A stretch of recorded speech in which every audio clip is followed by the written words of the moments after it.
নমস্কার আমার প্রিয় ভাই ও বোনেরা, আশা করছি তোমরা সকলে সুস্থ আছো এবং ভালো আছো। আজকের নতুন একটা সেশনে তোমাদেরকে অবশ্যই ওয়েলকাম জানাচ্ছি। আজকে থেকে তোমাদের জিকে ক্লাস আরম্ভ হচ্ছে, তোমরা সকলেই জানো। আর তোমাদের জিকে এবং কারেন্ট অ্যাফেয়ার্স কিন্তু আমিই নেব পার ডে।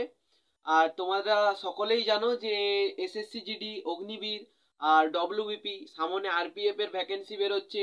তো এগুলোর জন্য আলাদা করে জিকে ক্লাস নেওয়া উচিত নয়, কারণ জিকে ক্লাস একই, জিকে বিষয়টাই একই। আর জিকে তোমাদেরকে সবাইকে সমস্ত রকম জিকে পড়ে রাখতে হবে। তো সেই কারণে জিকের ক্লাস আলাদা করে হবে না। বাট তোমরা এসএসসিদের যারা রয়েছে এবং অগ্নিবীরদের যারা রয়েছে তাদের সায়েন্স এবং ম্যাথ কিন্তু আলাদাভাবে হবে। তোমাদেরকে ম্যাডাম করাচ্ছে, অলরেডি ক্লাস আরম্ভ হয়ে গেছে। যারা এখনো পর্যন্ত জানো না তারা অবশ্যই গিয়ে চ্যানেলটিতে ক্লাসগুলো ওয়াচ করো, ঠিক আছে? আর যারা চ্যানেলে নতুন তারা অবশ্যই সাবস্ক্রাইব করো।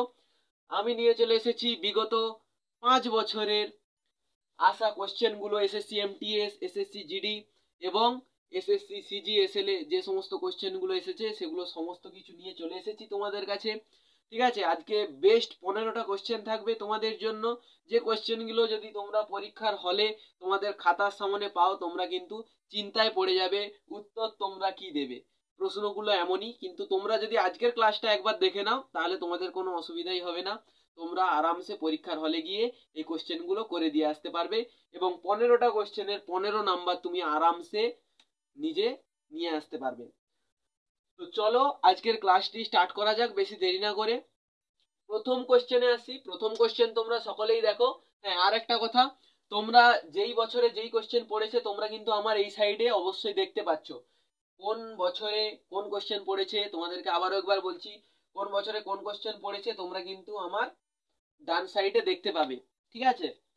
তো এইখানে দেখো, প্রথম কোশ্চেন যেটা দিচ্ছে, বাটারফ্লাই স্ট্রোক শব্দটি কোন খেলার সাথে যুক্ত? বাটারফ্লাই স্ট্রোক শব্দটি কোন খেলার সাথে যুক্ত? অপশন দেওয়া রয়েছে টেনিস, ভলিবল, হকি এবং সাঁতার কাটা, ঠিক আছে? তো এইখানে 4টি অপশনের মধ্যে যারা কিন্তু গেস করছো সাঁতার কাটা তারা কিন্তু একদমও রাইট, ঠিক আছে? তো বাটার স্ট্রোক শব্দটি কিন্তু সাঁতার কাটার সঙ্গে যুক্ত। এরপরে আসছি লোনা। এইটা দেখো কিন্তু 2016 সালে পড়েছে, এসএসসি এমটিএস এ পড়েছে, ঠিক আছে? লোনা শব্দটি কোন খেলার সাথে সম্পর্কিত? অপশনে দেওয়া আছে কাবাডি, খোখো, টেনিস এবং হকি। তো যারা কিন্তু গেস করছো বা অনুমান করছো কাবাডি, তারা কিন্তু একদম রাইট বন্ধু। কাবাডি হচ্ছে লোনার সাথে সম্পর্কিত, অর্থাৎ লোনা শব্দটি কাবাডিতে ইউজ করা হয় কোনো ক্ষেত্রে। 3 নম্বর কোশ্চেন আসছে, এটাও কিন্তু 2016-তে এসএসসি সিজিএসএল এ দেখা গেছে কোশ্চেনটি। এই কোশ্চেনটি কি? রোলিং শব্দটি ব্যবহৃত হয় কোন খেলায়? গলফ খেলায়, এটা কিন্তু আনকমন নাম, গলফ খেলায়, টেনিস খেলায়, হকিতে এবং ফুটবলে, ঠিক আছে? রোলিং কিন্তু অ্যাকচুয়ালি ইউজ হয় বন্ধু হকি খেলাতে। যারা হকি একদম ভেবেছো তারা কিন্তু কমেন্টে অবশ্যই জানাও যে তোমরা হকি জেনেছো, তোমরা রাইট অ্যান্সার আমারও আগে দিয়ে দিয়েছো, ঠিক আছে? কিন্তু যারা গল্ফ দিয়েছো, কারণ এই ভুলটা সকলেই করে বন্ধু। তোমরা যারা আনকমন একটা নাম দেখো তোমাদের মধ্যে, যখনই এসেছে গল্ফ, এই সমস্ত খেলা তোমরা প্রায় শুনেছো, kabaddi, kho kho, tennis, hockey, football, এগুলো কিন্তু তোমরা প্রায় শুনে থাকো। বাট গল্ফ খেলাটা কিন্তু তোমরা সচরাচর শুনতে পাও না, ঠিক আছে? তো এটা যখন অপশনে দিয়ে দিয়েছে তোমরা অনেকে কি করবে, ওই অপশনটাতে টিক করে দিবে, কিন্তু এইটা একদমও ভুল প্রসেস, ঠিক আছে? এইটা করে দিয়ে এলেই কিন্তু পরীক্ষার হলে ওখানে মাইনাস মার্কিং লেগে যাবে তোমাদের। তো এরপরে নেক্সট কোশ্চেন আসছি।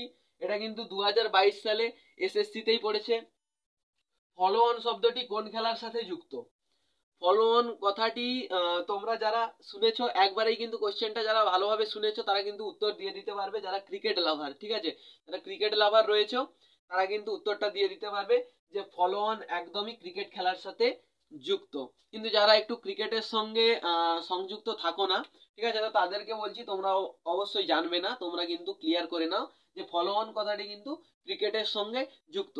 এই সঙ্গে তোমাদের স্পোর্টের থেকে যে 4টা কোশ্চেন, এই 4টা কোশ্চেন কিন্তু আমি ক্লিয়ার করে দিলাম। তোমরা দেখলে কিন্তু কোশ্চেনগুলো কিরকম টাফ ছিল। পরীক্ষার মধ্যে যদি পড়ে যায় এই ধরনের কোশ্চেন, তোমরা বুঝতেই পারছো পরিস্থিতিটা কি হবে ওই পরীক্ষার হলের মধ্যে। তো তোমাদের জন্যই অ্যাকচুয়ালি এত কষ্ট করে কোশ্চেন খুঁজে খুঁজে গত 5 বছরের কোশ্চেন বানানো। তো এরপরে আসছি নেক্সট কোশ্চেন নিয়ে। তোমাদেরকে নেক্সট কোশ্চেন আমি কিন্তু সৌরজগৎ নিয়ে বলতে চলেছি, ঠিক আছে। সৌরজগতের যে সমস্ত ইম্পর্টেন্ট কোশ্চেনগুলো রয়েছে তোমাদেরকে কিন্তু সেটা নিয়েই আলোচনা করব। ইম্পর্টেন্ট কোশ্চেনগুলো এবারে দেখে নাও তোমরা। 2016 সালে তোমরা দেখতে পাচ্ছ 2016 সালে কিন্তু এসএসসি এমটিএস এ এটা পড়েছিল, ঠিক আছে। তো 2016 সালে এটা পড়েছে হ্যালির ধূমকেতুর পর্যায়ক্রম কত। হ্যালির ধূমকেতুর পর্যায়ক্রম কত, অর্থাৎ হ্যালির ধূমকেতু কত বছর অন্তর অন্তর আসে, ঠিক আছে।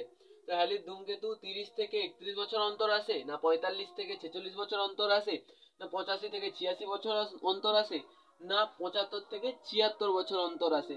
তো তোমরা যারা গেস করছো বা অনুমান করছো 75 থেকে 76 বছর অন্তর আসে, এটা কিন্তু একদম সঠিক। প্রায় 75 থেকে 76 বছর অন্তর অন্তর হ্যালির ধূমকেতুকে লক্ষ্য করা যায়, ঠিক আছে। আর এরপরে আসছি তোমাদেরকে নিচের কোনটি সৌরজগতের বাইরের গ্রহ, ঠিক আছে। নিচের কোনটি সৌরজগতের বাইরের গ্রহ। শুক্র, বুধ, শনি, পৃথিবী। এটা বলার দরকার নেই, এটা তোমরা যারা জানো তারা অবশ্যই এক্ষুনি কমেন্ট করে দাও, ঠিক আছে। আমি কিন্তু কমেন্টের রিপ্লাই তোমাদেরকে সবাইকেই দিই এবং তোমাদেরকে দেবো। তোমরা যারা যারা পারবে অবশ্যই এক্ষুনি কমেন্ট করে দাও ভিডিওটা যখন দেখছো, ঠিক আছে। এটা জেনে রেখো নিচে কোনটিকে মর্নিং স্টার নামে পরিচিত। মর্নিং স্টার কাকে বলা হয় তোমরা অবশ্যই সবাই ভালো করে জানো, তাও বলে দিচ্ছি তোমাদেরকে। মঙ্গলকে বলে, বুধকে বলে, শুক্রকে বলে, না শনিকে বলে। তো বন্ধু মর্নিং স্টার কিন্তু শুক্রকে বলা হয়। তোমরা সকলেই জানো মর্নিং স্টার বা শুকতারা কিন্তু শুক্র গ্রহকে বলা হয়। ভোরের বেলা শুক্র গ্রহকে লক্ষ্য করা যায়, আবার সূর্য অস্ত যাওয়ার পরেও কিন্তু শুকতারাকে লক্ষ্য করা যায়। বাকি রাতের সময় কিন্তু একটা মজাদার কথা বলে রাখি, শুকতারাকে কিন্তু রাতের সময় তোমরা দেখতে পাবে না। এটাকে কেবল সূর্যাস্তের পর এবং সূর্যাস্তের আগের মুহূর্তে তোমরা দেখতে পাবে। তো চলো এবারে 2017 সালে এসএসসি এমটিএস এর যে কোশ্চেনটা এসেছে সেটা তোমাদের সঙ্গে একটু আলোচনা করে নেওয়া যাক।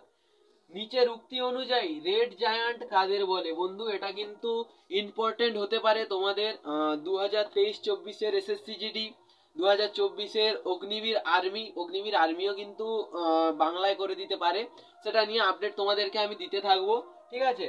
আর তোমাদের ডব্লিউবিপি এবং আরপিএফ এর যে ভ্যাকেন্সি বেরানোর কথা আছে এতেও কিন্তু পড়তে পারে এই কোশ্চেনটা। এই কোশ্চেনটা সৌরজগতের থেকে কিন্তু ভেরি ইম্পর্টেন্ট। নিচের কোন উক্তি অনুযায়ী রেড জায়ান্ট বলা হয়, ঠিক আছে। তো অপশন এ আছে যে নক্ষত্র আকারে ক্ষুদ্র, যে গ্রহগুলি বৃহৎ, যে সমস্ত উল্কাপিণ্ডগুলি অতি সূক্ষ্ম, এবং অপশন ডি যে নক্ষত্রগুলি আকারে প্রকাণ্ড। এর মধ্যে কোনটা হলে তাকে রেড জায়ান্ট বলা হবে। তোমাদেরকে বলে রাখি অপশন ডি। অপশন ডি যারা বলছো তারা কিন্তু একদম সঠিক বলছো বন্ধু।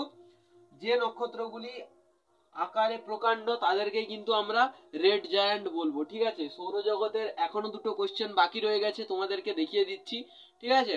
তো চলো তোমরা অবশ্যই ভিডিওটা দেখতে থাকো।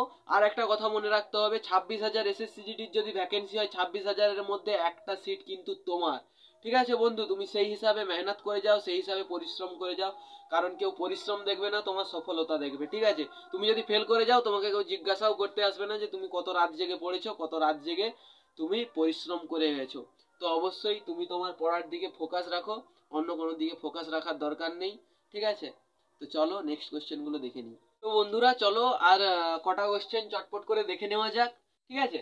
তো এরপরে আসছি কত বছরকে মহাজাগতিক বছর বলে গণ্য করা হয় বা কত বছরকে মহাজাগতিক বছর বলে ধরা হয়, ঠিক আছে। তো এইখানে দেখো 2023 মিলিয়ন বছরকে, 224 মিলিয়ন বছরকে, 227 মিলিয়ন বছরকে এবং 171 মিলিয়ন বছরকে। তো উত্তরটা অ্যাকচুয়ালি হবে 224 মিলিয়ন বছরকে বলা হয় মহাজাগতিক বছর, ঠিক আছে। তো 224 মিলিয়ন বছরকে বলা হয় মহাজাগতিক বছর। নেক্সট কোশ্চেন দেখে নিচ্ছি এবং নেক্সট কোশ্চেন ভিভিআই, যেটা ভেরি ভেরি ইম্পর্টেন্ট তোমাদের জন্য। মঙ্গলের সর্বোচ্চ পর্বতটির নাম কি। মঙ্গলের সর্বোচ্চ যে পর্বতটি রয়েছে এর নাম কিন্তু নিক্স অলিম্পিয়া, ঠিক আছে। মঙ্গলের সর্বোচ্চ কিন্তু পর্বতটির নাম নিক্স অলিম্পিয়া। তোমরা যারা জানো না অবশ্যই ভালো করে জেনে নাও, ঠিক আছে। এবারে আসছি 2020 সালে কিন্তু এটা পড়েছে, তোমরা দেখে নাও। 2020 সালের কোশ্চেন এটা ভিভিআই। শেরশাহ সুরির সমাধি কোথায় অবস্থিত, ঠিক আছে। শেরশাহ সুরির সমাধি তাহলে কোথায় অবস্থিত। রোহতাসগড়ে অবস্থিত, নাকি সাসারামে অবস্থিত, নাকি চৌসায় অবস্থিত, নাকি দিল্লি অবস্থিত। তাহলে কোথায় অবস্থিত। এটা কিন্তু অ্যাকচুয়ালি সাসারামে অবস্থিত, ঠিক আছে। তো এখানে শের শাহ সুরির কিন্তু সমাধি সাসারামে অবস্থিত, আবারও বলছি। এরপরে দেখো এসএসসি এমটিএস এ 2022-এ কিন্তু এটা পড়েছে, এইখানে তোমাদেরকে বারবার বলেছি কিন্তু তোমরা ডেট দেখতে পাবে, ঠিক আছে। তো এখানে 2022-এ যেটা রয়েছে, আহ, বেদের রহস্য গ্রন্থের রচয়িতা কি? বেদের রহস্য গ্রন্থটি কে রচনা করেছেন?